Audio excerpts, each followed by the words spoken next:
ஆமென். அல்லேலூயா. உங்கள் யாவருக்கும் என்னுடைய அன்பின் வாழ்த்துக்கள். பாருங்க, ஒரு புத்தகத்தை நம்ம படிக்கிறோம்னா, இப்போ தெனாலிராமன் கதையை நம்ம படிக்கிறோம்.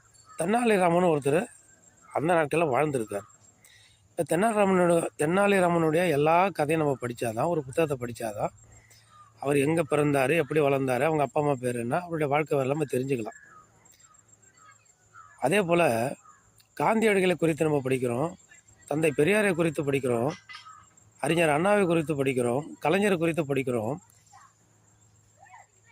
இப்படி எம்ஜிஆரை குறித்து படிக்கிறோம். இவங்கெல்லாம் வாழ்ந்தாங்க, எப்படி வாழ்ந்தார்கள், என்ன செய்தார்கள் என்று அதில் எழுதப்பட்டிருக்கும். அவங்க இறந்த பிறகு ஒரு வரலாறு எழுதப்படுகிறது. அதை படித்தா தான் நமக்கு தெரியும். அதிகபட்சம் எல்லோரும் மரித்த பிறகு தான் எழுதப்படுகிறது. நம்ம அதை படிக்கிறோம், தெரிஞ்சுக்கிறோம். அதே போல் ஆண்டவராகிய இயேசு கிறிஸ்துவையும், இயேசு கிறிஸ்துனா யார் அப்படின்னு சொல்லி முழு பரிசுத்த வேதாகமத்தில் நம்ம படிக்கும் பொழுது தான் அவர் இயேசு கிறிஸ்துனா யார்,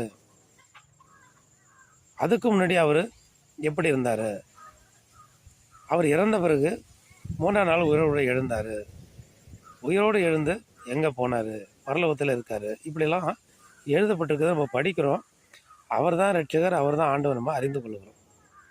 இப்போது நம்ம ஒவ்வொருவரும் இருக்கிறோம் பாருங்க, நமக்கும் அவங்கெல்லாம் மனிதர்கள், அவங்க கூட இருக்கிறாங்க, கூட இருந்து பார்த்து அவங்களுடைய வாழ்க்கை வரலாறுகளை அறிஞர்கள், வரலாற்று ஆசிரியர்கள் அதை எழுதுகிறார்கள். அதை நம்ம வாங்கி படிக்கிறோம். இப்போது நம்ம வாழுகிறோம், நம்ம வரலாறு யார் எழுதுறது?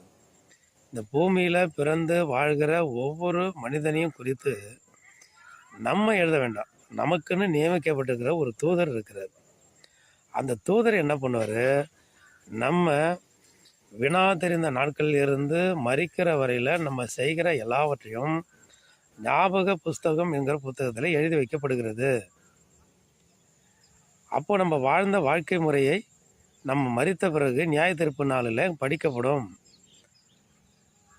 எப்படி ஒரு மனிதன் நல்லபடியாக வாழ்ந்து அந்த வாழ்க்கை வரலாறு படித்து நீதியின்படி வாழ்ந்தாரோ, அவங்கள படித்து அநேகர் பாட புத்தகங்களில் பள்ளிக்கூடங்களில் சொல்லி கொடுத்து இப்படிலாம் இந்த மனிதர் வாழ்ந்திருக்கிறாரு என்று சொல்லி மனிதன் அப்படி வாழ வேண்டும் என்று கற்றுக் கொடுக்குறாங்களோ, அதே போல் பரலோக ராஜ்யத்தை பெற்றுக்கொள்ள பூமியில் இருக்கிற நம்ம ஒவ்வொருவரையும் குறித்து அன்னன்னைக்கு செய்கிற நன்மை, தீமை, பாவம், இப்படி எல்லாவற்றையும் ஒரு தூதரை கொண்டு, நமக்கு ஒவ்வொருவருக்கும் நியமிக்கப்பட்டிருக்கிற தூதரை கொண்டு ஞாபக புஸ்தகம் என்கிற புத்தகத்திலே எழுதி வைக்கப்படு